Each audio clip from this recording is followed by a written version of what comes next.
আমি মায়েদের আইনের কথা একটা বলি। অনেক মেয়েরা শাড়ি পরে নামাজ পড়ে। শাড়ি পরে নামাজ পড়লে নামাজ হবে কি হবে না বলেন তো দেখি? শাড়ি পরে নামাজ পড়ে না পড়ে না? পড়ে তো। এখন মহা বিপদ। শাড়ি পরে নামাজ পড়লে নামাজ হবে কি হবে না? হবে। শাড়ি পরে নামাজ পড়লে নামাজ হবে। কখন হবে? শাড়ি পরে নামাজ পড়লে নামাজ তখনই হবে যদি শাড়ি পরার পরে কোনো রকমভাবে সতরের কোনো অংশ যদি বাহিরে না আসে, অর্থাৎ শুধু কেবল হাতের কবজি থেকে নিয়ে বাইরে থাকতে পারে, আর মুখমণ্ডলটা, কানটাও নয়, মুখমণ্ডলটা এতটুকুই যদি বাহিরে থাকে তাহলে নামাজ হবে। যদি এইভাবে সেপ্টে নিয়ে যদি কোনো মহিলা নামাজ পড়তে পারে তাহলে শাড়ি পরে নামাজ হবে। সাধারণত শাড়ি পরে নামাজ পড়লে আমার যতটুকু ধারণার কথা বলছি, সম্ভব নয় শাড়ি পরে নামাজ পড়লে সব কিছু ঠিক রাখা সম্ভব নয়। তার ঘাড় দেখা যেতে পারে, তার গলা দেখা যেতে পারে, তার পিঠ দেখা যেতে পারে। শাড়ি পরে থাকলে, তার ওঠা বসা করলে হাতের অন্য কবজি থেকে উপরে অংশ দেখা যেতে পারে। পারে না? পারে না? একা নামাজ পড়ুক, ঘরে কেউ থাক আর না থাক, ঘরে কেউ থাক আর না থাক, যদি একাকিও থাকে এভাবে কি নামাজ হবে না? যতক্ষণ না পরিপূর্ণ সতর, নামাজ হলো ফরজ, আর পরিপূর্ণ সতর ঢাকাটাও কি ফরজ। তাহলে একটা ফরজ বাতিল করে আর একটা ফরজ হতে পারে না। সেজন্যে পরিপূর্ণ ফরজকে আপনাকে সমাধা করতে গেলে নামাজ আপনার পুরো সতরটাকে, শাড়ি পরে নামাজ পড়ুন, তবে তার উপরে নামাজের জন্য, ইবাদতের জন্য আলাদা নেকাব কিনতে পাওয়া যায়। সে সমস্ত নেকাবগুলো ব্যবহার করুন। আলাদা চাদর পরে নিন, আলাদা নেকাব পরে নিন, তাহলে নামাজ হবে। না হলে কিন্তু নামাজ হবে না। মশলাটা মনে রাখতে হবে। ইসলামের আমাদের তো কি হলো, চাচাজি, ও চাচাজি আপনাকে বলছি, আমার মশলাটা যেটা বলেছি এটা বুঝতে পেরেছি তো আমরা, যে শাড়ি পরে নামাজ পড়তে গেলে আমার বহু মায়েরা তারা তো শাড়ি পরেই পরে, নেকাবও পরে না, তাড়াহুড়ো করে পরে নিলে। কিন্তু আমি আপনাকে বলছি হাতের এই অংশ যদি দেখা যায় নামাজ হবে না, গলা দেখা গেলে নামাজ হবে না, চুল দেখা গেলে নামাজ হবে না। এই কথাটা মনে রাখতে হবে। এখানে তো আমার প্রিয় ভাই মুফতি সাহেব আছে না, বলে আমানুল্লাহ ভাই বলে গেছে কালকের একদম চার দোকানে দেখা হলেই গল্প করবেন। সেটাই বাস্তবে বলতে হবে তানাকে। আজ সমাজে এগুলো মানামানির কোনো বিষয় আর দেখছি না, যে যা পারে রাস্তায় হই হুল্লোড় করে বেড়াচ্ছে। আমি আপনাকে বলি, নবী পাকের শ্রেষ্ঠ একটি চরিত্র আল্লাহর হাবিব ছোট বয়সে দেখিয়ে দিলেন। তার পায়ের উপরে যদি একটু কাপড় উঠে যেত তিনি কান্নাকাটি করতেন। আল্লাহর হাবিব দয়া নবী হাবিবুল্লাহ বললেন, ও সাহাবীরা, জান্নাতি কারা হবে জানো? জান্নাতি মানুষেরা একদল, দল দল মানুষ জান্নাতে যাবে দুটি কারণে, জাহান্নামে যাবে দুটো কারণে। অধিকাংশ জাহান্নামী হবে দুটো কারণে। জান্নাতি হওয়ার জন্য দুটি কারণ, ওয়াতাকুল্লাহি ওয়া হুসনুল খুলক, এক নম্বরে আল্লাহ পাকের ভয় আর উত্তম চরিত্র, আদর্শ স্বভাব যাদের ভালো তারাই আল্লাহর জান্নাতে চলে যাবে। উত্তম স্বভাব, উত্তম চরিত্র যাদের, উত্তম চরিত্র নমুনা এমনই হয়।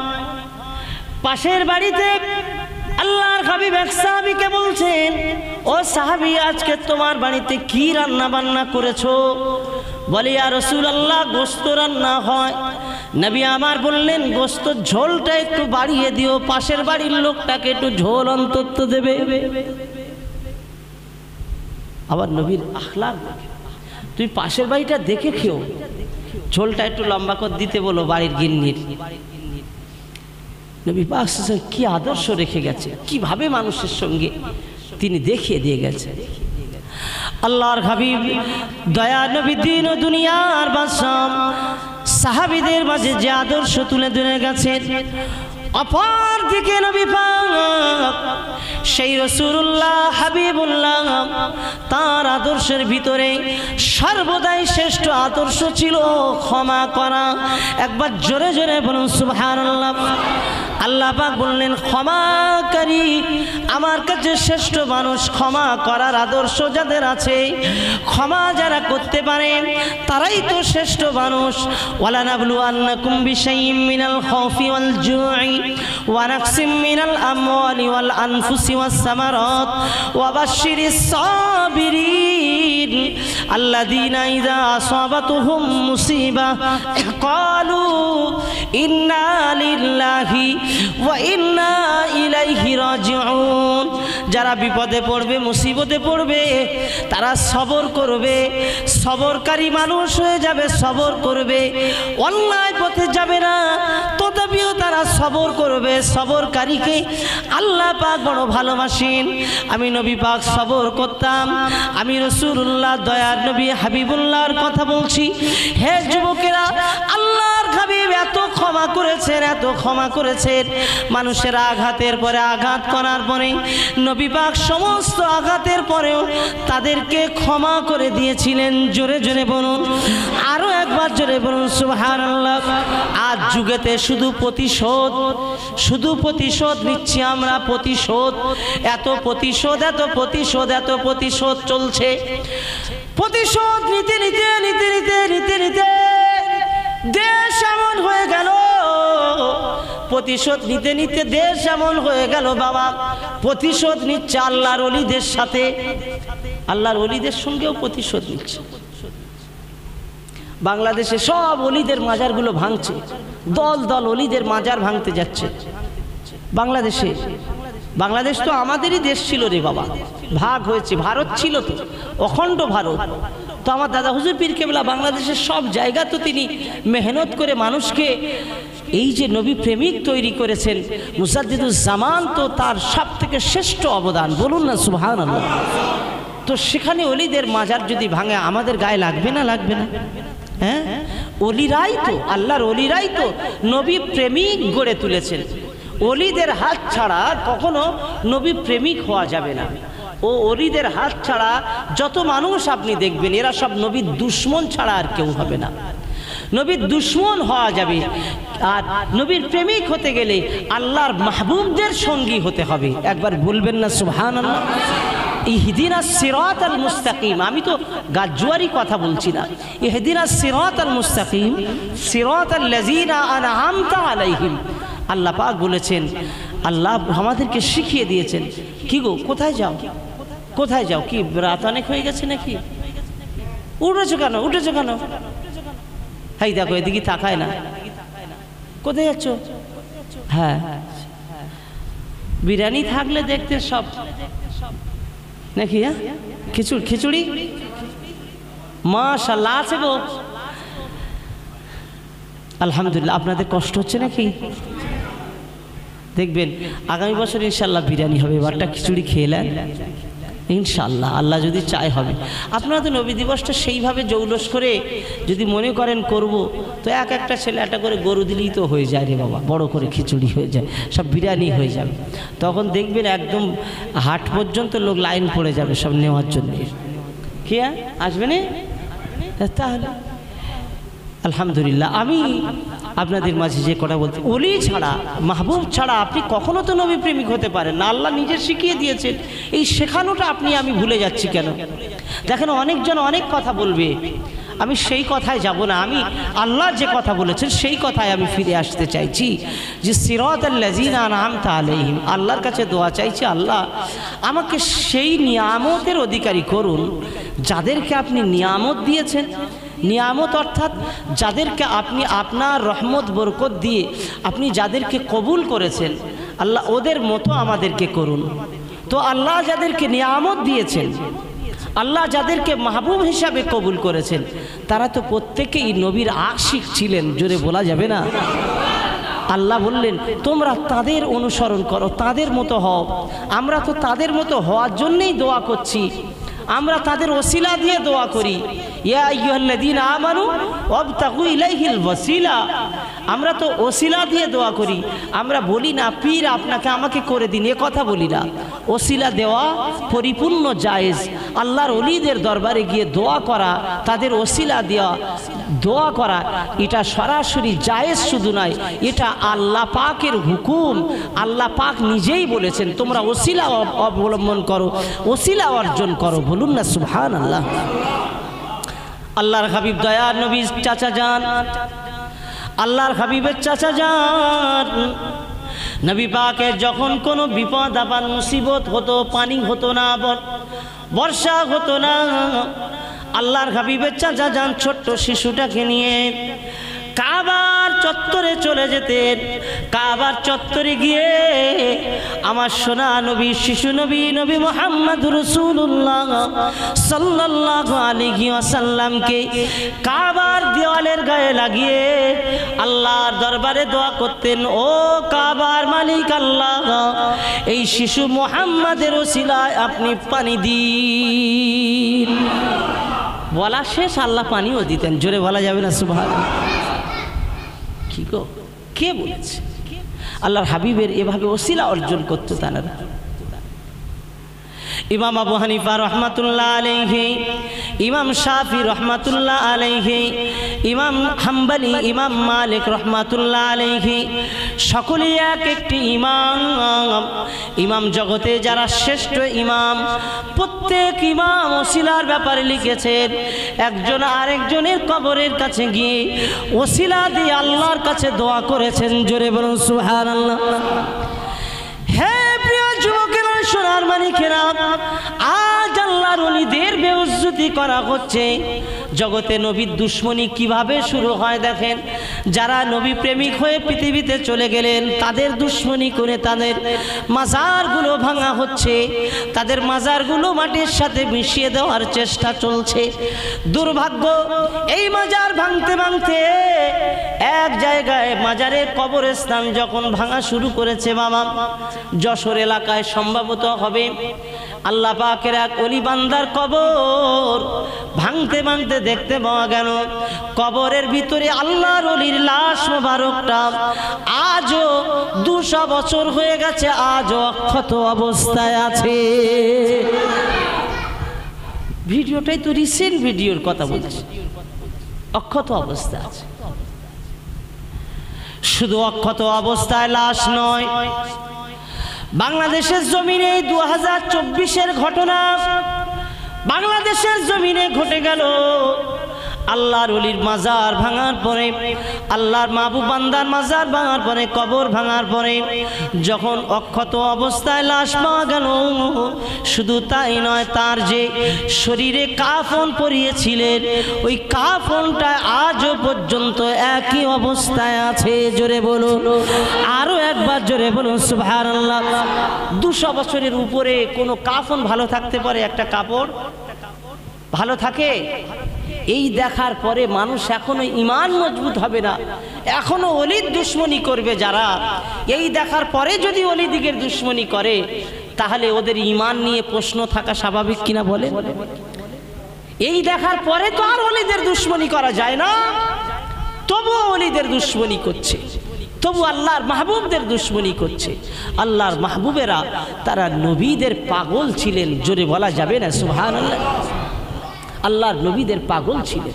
কিভাবে পাগল ছিলেন আমরা তো দেখেছি। আমার মুজাদ্দিদুল জামানের ইতিহাস পড়ে আমরা হুজুরকে না দেখলেও মেজো হুজুরকেও তো আমরা অনেকেই দেখেছি। কি দেখিনি? 5 হুজুর পীর কেবলাকে অনেকেই দেখেছেন, মুরব্বীরা এখানে আছেন। আমি মেজো হুজুর পীর কেবলাকে দেখেছি কেবলমাত্র, আর কোনো পীরকে দেখিনি। তো মেজো হুজুর পীর কেবলা রহমতুল্লাহ আলাইহিকে অনেক মাজুর অবস্থায় আমি দেখেছি।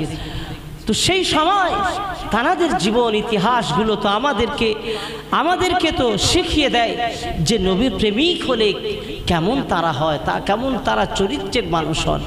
মুজাদ্দিদুজ্জামান দাদা পীর রহমাতুল্লাহ আলাইহি তিনি একাধবার নয়, মুজাদ্দিদুজ্জামান দাদা পীর রহমাতুল্লাহ আলাইহির সাথে আমার নবী পাকের অসংখ্যবার দিদার নসিব হয়েছে। জোরে বলা যাবে না? আর একটু জোরে বলা যাবে না? মুজাদ্দিদুজ্জামান দাদা পীর রহমাতুল্লাহ আলাইহি টিনের আটচালা, ফুরফুরা জমিনে টিনের আটচালা, আমার নবীর সেখানে আলোচনা হচ্ছে, টিনের আটচালাতে ওয়াজ নসিহত হচ্ছে। এমন একটা মুহূর্তে সকলকে উঠে দাঁড়াতে বললেন, ওঠো ওঠো, কি হয়েছে? কেতাবে এসেছে তার জীবনীতে আল্লাহর হাবিব সাল্লাল্লাহু আলাইহি ওয়াসাল্লাম সেই সময় ফুরফুরা জমিনে সরাসরি মদিনার রওজা মোবারক থেকে ফুরফুরা জমিনে টিনের আটচালায় ওই মাহফিলে হাজির হয়েছিলেন বলে সকলকে উঠে দাঁড়িয়ে সালাম দিতে বলেছিলেন। জোরে বলা যাবে না? আর একটু জোরে বলা যাবে না? আজ এই ময়নায়, এখানে ওই গ্রামে আল্লাহ চাইলে ইনশাআল্লাহ এখানেও আল্লাহ পাকের নবীর সঙ্গে দিদার অনেকেরই হয়ে যেতে পারে, যদি নবীর মোহাব্বতের মানুষ এখানে তৈরি হয়ে যায়, মোহাব্বতের মানুষ হয়ে যান। আমি আল্লাহর জাতের শপথ করে বলছি, আল্লাহর হাবিবের যারা দরুদ পড়তেই থাকে নবী পাক সাল্লাল্লাহু আলাইহি ওয়াসাল্লাম একদিন দিদার দিয়ে দেন। জোরে বলুন না সুবহানাল্লাহ। পড়তেই থাকুন, কিছু যদি না পারেন তওবা পড়ুন আর দরুদ পড়ুন। তওবা আর দরুদের বিনিময় নবীর সঙ্গে দিদার হয়ে যাবে। এই তওবা আর দরুদের ফজিলাত এত বেশি, একবার দরুদ পড়লে 10টি রহমত আল্লাহ পাকের পক্ষ থেকে নাজিল করা হয়। আল্লাহর হাবিব সাল্লাল্লাহু আলাইহি ওয়াসাল্লাম বলেছেন, আমাকে সালাম যদি দাও, দরুদ যদি পড়ো, সরাসরি শেষ বিষয়টা আমি সরাসরি নিজে কানে শুনতে পাই। জোরে বলা যাবে না? আমি নিজে কানে শুধু শুনতে পাই না, আমার মহাব্বতের মানুষগুলোকে আমি রাসূলুল্লাহ আল্লাহ পাকের দয়াতে দেখতেও পাই। আল্লাহর হাবিব দেখতে পাক, আল্লাহর হাবিব শুনতে পাক আমাদের জবানের কথা। আমরা চাইবো না? কেন চাইব না? অবশ্যই সেই নবীর ভালোবাসার মানুষ হয়ে যাওয়ার চেষ্টা করুন। কোন নবীকে আপনি ভালোবাসবেন? ছোট্ট দুটি কথা শুনিন। আজ যারা এসেছেন, যারা বসেছেন, আল্লাহর হাবিব রবিউল আউয়ালে 12 তারিখে সোমবারে নবী পাক দুনিয়ার জমিনে আগমন করলেন। আমার রাসূল দয়া নবীকে নেওয়ার জন্যে আম্মা জান দুধমা হালিমাতুস সাদিয়া রাদিয়াল্লাহু তাআলা আনহা আল্লাহর হাবিবকে নেওয়ার জন্যে মক্কা জমিনে আগমন করেছিলেন। এ নওজওয়ানেরা, নবীর আগমনে অসংখ্য মুজিজা পৃথিবীর জমিনে ফুটে উঠেছে। নবীর আগমনে অসংখ্য মুজিজা দুনিয়ার মানুষ দেখেছেন। সেই সময় সব থেকে বড় বিষয় হয়েছিল, আল্লাহর হাবিব পৃথিবীতে যখন মক্কার জমিনে ভূমিষ্ঠ হলেন, কাবা শরীফে যত দেবদেবী রাখা ছিল, সমস্ত দেবদেবী ঠাকুরগুলো অটোমেটিক ভেঙে জমিনে পড়ে গেছে। হক এসেছে, অকুল জাল হক ওয়াজাকাল বাতিল ইন্নাল বাতিলা কানা যাহুকা। আমার নবী হকের জন্য পৃথিবীতে এসেছেন, হক প্রতিষ্ঠা করার জন্য এসেছেন। শিশু মুহাম্মদুর রাসূলুল্লাহ সাল্লাল্লাহু আলাইহি ওয়াসাল্লাম আম্মা আমেনা বলেন, আমার কচি, আমার বাচ্চা মোহাম্মদ যখন আমার গর্ভে ছিল গো বাবা, আমার গর্ভে ছিল, তখন আমি দেখেছি আল্লাহ পাক আমাকে কখনো কষ্ট দিল না। আমার বাচ্চা মোহাম্মদ আমার গর্ভে আছে, স্বপ্নে আমি দেখি, কিন্তু আমার পেটটা, নারীরা যেমন বাচ্চা তাদের গর্ভে আসলে যেমন নারীদের স্বাভাবিক তাদের একটু চেহারার পরিবর্তন হয়, আমি আমেনা আমার কোনো চেহারার পরিবর্তন নাই। কেউ বোঝে না আমার কি অবস্থা, কিন্তু আমি স্বপ্ন দেখি, আমি আমেনা রাস্তা যখন বার হয়ে যেতাম, আমার কষ্ট হবে বলে আল্লাহ পাকের মেঘগুলো আমার মাথার উপর দিয়ে হেঁটে হেঁটে যেতে আমি দেখেছি। মেঘগুলো ভেসে ভেসে যায়, আমি পানি আনতে যেতাম, কুয়াতে আমি পানি আনতে যেতাম। আমি আমেনা কুয়ার কাছে যখন আমি পানি আনতে যাই, আমি আমেনা কুয়ার পানিটা অনেক দূরে, অনেক নিচুতে পড়ে থাকে। বালতির রশি দিয়ে পানিগুলো আস্তে আস্তে টেনে উপরে তুলতে হয়। আমি আমেনা কুয়ার ধারে যাওয়ার সঙ্গে সঙ্গে আল্লাহর কি দয়া জানি না, পানিগুলো বাড়তে বাড়তে মুখের ধারে এসে দাঁড়িয়ে যায়। আমার আর বালতি লাগাতে হয় না, আমার টেনে টেনে রশি দিয়ে আর তুলতে হয় না। পাড়ার মহিলারা মক্কার মেয়েরা আমাকে দেখে সবাই হির্ষা করে। আমেনা যখন আসে পানি উপরে উঠে যায়, আমাকে 1 তারিখে সবাই ধরলো, আমেনা তুমি গেলে হবে না, কুয়ায় পানি যখন নিতে আসবে একটু অপেক্ষা করো, তুমি যতক্ষণ দাঁড়িয়ে থাকবে আমাদেরও কষ্ট করতে হবে না। আম্মা জানা আমেনাকে ওখানে দাঁড় করিয়ে রেখে তামাম মক্কার মেয়েরা পানিগুলো বুড়িয়ে নিত এবং আমেনার পানি নিয়ে তারা মাথায় করে এনে আম্মা জানের বাড়িতে পৌঁছে দিয়ে যেত। আম্মা আমিনা বলেন, আমি রাতের বেলা কতবার আমাকে কে যেন বলে, আমেনা চিন্তা করো না, ও আমেনা তোমার গর্ভে এমন একটা সন্তান আমি আল্লাহ পাক আমার পক্ষ থেকে আমি দান করেছি, যিনি নবীদিগের সরদার, নবীদিগের বাদশা নবী মুহাম্মদুর রাসূলুল্লাহ সাল্লাল্লাহু আলাইহি ওয়াসাল্লাম হবেন। আমি আল্লাহ পাক আসমানে তার নাম আহমদ বলে আমি আল্লাহ পাক লিখে দিয়েছি এবং জান্নাতি পাতায় পাতায় আমি তার নামকে লিখে রেখে দিয়েছি। আল্লাহর হাবিব দয়া নবী আম্মা জান আমেনার কোলে আসার আগে গর্ভে থাকা অবস্থায় এমন এমন স্বপ্ন দেখতেন যে স্বপ্ন বর্ণনা করা আম্মা জান বলেন আমি তো সবার সঙ্গে বলতে পারতাম না। আমার বাচ্চা শিশু মুহাম্মদ সাল্লাল্লাহু আলাইহি ওয়াসাল্লাম যতদিন আমার গর্ভে ছিল ততদিন কোনোদিন আমার কোনো কষ্ট হয়নি, সর্বদা আমি স্বাভাবিক, আমার কোনো রোগ নাই, আমার কোনো কষ্ট নাই। আল্লাহ পাক রব্বুল আলামিন আমাকে সুস্থ রেখেছিলেন। যে রাতে আমার বাচ্চা মুহাম্মদ যখন জন্ম নেবে আমি ঘুমাচ্ছিলাম, আমার ঘুম থেকে লোকেরা এসে জাগিয়ে দিল, মেয়েরা এসে জাগিয়ে দিল। আল্লাহ জান্নাতের হুরেরা এসে আমাকে জাগিয়ে দিয়েছিল। কিছুক্ষণ বাদে আমার সন্তান হলো। এই সন্তান ভূমিষ্ঠ হওয়াতে শুধু স্বাভাবিকভাবে ভূমিষ্ঠ হলো না, এই সন্তান ভূমিষ্ঠ হওয়ার সঙ্গে সঙ্গে আমি দেখতে পেলাম আমার সন্তান জমিনে পড়ে সেজদায় পড়ে গেছে, সেজদায় পড়ে গেছে। আমি বাচ্চা মুহাম্মদকে কোলে করে নিলাম, চাঁদের মতো আলো হয়ে গেল, এমন আলো হয়ে গেল, নুরানি আলো হয়ে গেল। ইন্না আরসালনাকা শাহিদান ওয়া মুবাশশিরান ওয়া নাযীরান ওয়া দাঈয়ান ইলাল্লাহি বিইজনিহি ওয়া সিরাজাম মুনীরা। এমন আলো আল্লাহ পাক উজ্জ্বল প্রদীপ করেছেন, যে প্রদীপের আলোতে আমি শাম দেশ মক্কার তামাম এলাকা, শাম দেশ পর্যন্ত ঘরগুলো আমি এক এক করে দেখতে পেয়ে গেলাম। আলোকিত হয়ে গেল।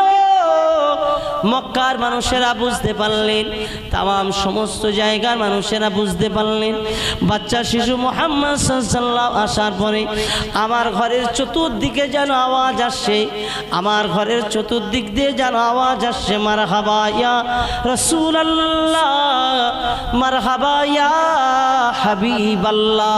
জোরে বলুন, আরো একবার জোরে বলুন সুবহানাল্লাহ।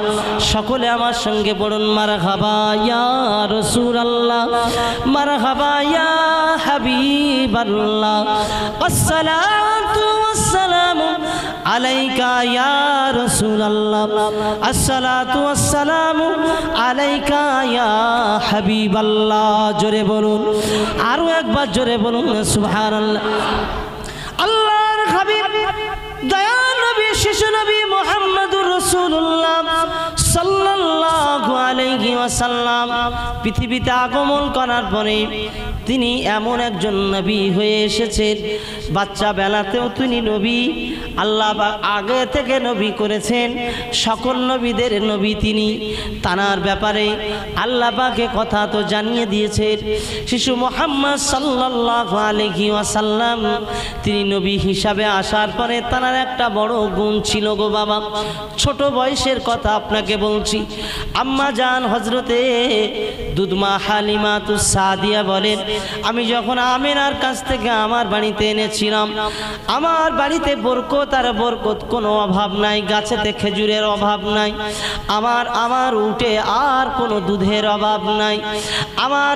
আমার ছাগলগুলো বকরিগুলো এতভাবে খেয়ে আসে, যেখান থেকে খায় এত শরীরে তাদের শক্তি বেড়ে যায়, তাদের দুধের আর অভাব হয় না।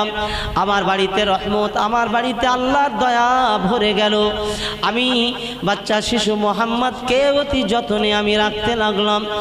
শিশু মোহাম্মদ কখনো কোনো কান্না, দয়ার নবী রাসূলুল্লাহ সাল্লাল্লাহু আলাইহি ওয়াসাল্লাম হুজুর কখনো কোনো ভাবে কেঁদে উঠুক, এটা আমি কখনো হালিমা আমি চাইতাম না, কিন্তু কখনো কখনো আমার বাচ্চা চিল্লে চিল্লে কাঁদে।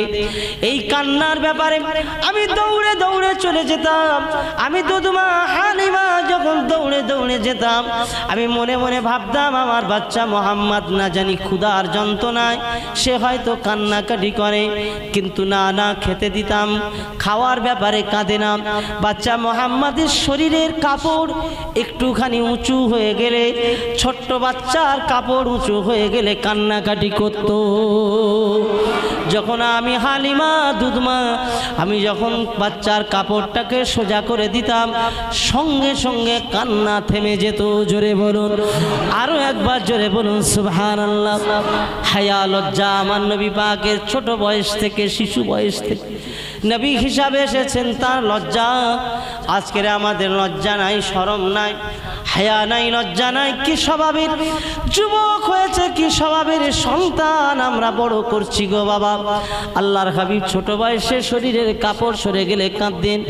আজকের যুবকেরা 18, 20 বছর, 25 বছর হলো, তবু বাড়িতে সে হাফ প্যান্ট পরে বাড়িতে ঘোরাঘুরি করে। কেউ বা দেখবেন হাফ প্যান্ট পরে, যে প্যান্টগুলো সেই পরে থাকে বারমুন্ডা না কি বলে গো, কি বলে, হ্যাঁ এই এরকম বারমুন্ডা পরে বাজারে যায়, 2 একজন আছে, হ্যাঁ প্যান্ট পরে বাজারে যায় না? কে আছো প্যান্ট পরো, কই দেখি। যা, এখানে সব ভালো ছিল আলহামদুলিল্লাহ। প্যান্ট পরে যারা যায়, আমি একটা কথা বলি, লজ্জা এমন একটা, যার কাছে লজ্জা নেই তার কাছে ঈমানও নেই। লজ্জা যদি না থাকে তাহলে ঈমান তো থাকে না। তা তুমি যদি এই হাফ প্যান্ট পরে যাও, তোমার এই বয়সে হাফ প্যান্ট পরার কারণে তোমার স্বাভাবিকভাবে তোমার লজ্জা মানুষের সামনে প্রকাশ পেয়ে যায়। লজ্জা যদি প্রকাশ পায় তাহলে এটা ভালো কি বোঝায়, তার এটা কি ভালো বোঝায়? এটা তো খারাপ বোঝায়। কখনো তো একটা যুবক ছেলে তার লজ্জাকে মানুষের সামনে তুলে ধরতে পারে না। তুমি যদি বলো ফ্যাশন, তাহলে তোমার জন্যে জাহান্নাম তৈরি আছে, তুমি তৈরি থেকো। এখন নিজের লজ্জাকে যদি মানুষের সামনে দেখানোটা ফ্যাশন বলে, তাহলে এর থেকে আর নোংরামি কি সমাজে আর আশা করা যায়? সেজন্যে আমার বোনেরাও তারাও শরীরে কাপড় রাখতে চায় না, কোনো রকমের একটা জামা পরে বাজার ঘাটে ঘুরছে। কি গো, তারাও তাদের মতো আর সেভাবে আর তৈরি হয় না। লজ্জা এটি একটি বড় সম্পদ। নবী পাকের শিশু বয়সে এত বেশি লজ্জা ছিল, জোরে জোরে বলেন না সুবহানাল্লাহ। এত বেশি লজ্জা ছিল, আমাদের লজ্জা শরম হায়া খায়া সব উঠে গেছে, সব উঠে যাচ্ছে, আস্তে আস্তে উঠে যাচ্ছে। কি বেইজ্জতি সমাজ আজকের চলছে। আমি আপনাকে নিবেদন করব, নবী পাকের আদর্শ জীবনী শোনার ভিতরে আল্লাহর হাবিবের আখলাক চরিত্রটাকে তো আপনাকে জানতে হবে। ছোট বয়স থেকে কিভাবে তিনি বড় হয়েছে, কেমন চরিত্রের মানুষ তিনি ছিলেন, কেমন চরিত্র আমাদেরকে শিখিয়ে দিয়ে গেছে। শুধু আমরা দুটো ঘটনা শিখে নেব, ঘটনা বলবো, ঘটনা জানবো, এর নাম তো নবীর মহাব্বত না। ও প্রিয় ভাইরা, আমার নওজওয়ানেরা, প্রিয় হাবিব দয়ার নবী মক্কা নগরীতে তিনি আগমন করেছেন, মক্কা জমিনে তিনি এসেছেন, এ কথা আমরা সকলেই জানি। তিনি মক্কা থেকে 1 তারিখে তিনি মদিনায় হিজরত করেছিলেন, মদিনায় গিয়েছিলেন। 550 কিলোমিটার রাস্তা মদিনা, 550 কিলোমিটার রাস্তা মদিনা। মদিনার জমিন 7 ঘন্টা, 6 ঘন্টা, 7 ঘন্টা আরবের জমিনে গাড়িতে লাগে। মক্কা থেকে মদিনায় যাওয়ার রাস্তা। আল্লাহর হাবিব আবু বকর সিদ্দিক রাদিয়াল্লাহু তাআলা আনহুকে নিয়ে গভীর রাতে, তখন গাড়ি নাই, ঘোড়া নাই, কিছুই নাই, পায়ে হেঁটে 550 কিলোমিটার রাস্তা যাওয়া, পাহাড়িয়া রাস্তা। এটা কোনো ছোটোখাটো বিষয় ছিল না। আল্লাহর হাবিব এত রাস্তা অতিক্রম করেছে পায়ে হেঁটে, লুকিয়ে থাকতে হয়েছে কখনো।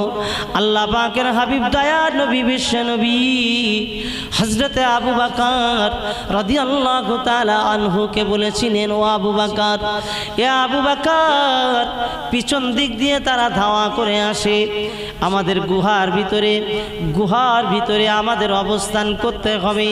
তিনি গারে সুরে অবস্থান করলেন একটি গুহায়। হযরত আবু বকর রাদিয়াল্লাহু তাআলা আনহু বললেন, হুজুর আপনি আগে নামবেন না, আমি আগে নেমে আসি। হযরত আবু বকর হুজুর আগে নেমে পড়লেন, দেখলেন গুহাতে অনেক গর্ত আছে, ওর মধ্যে সমস্ত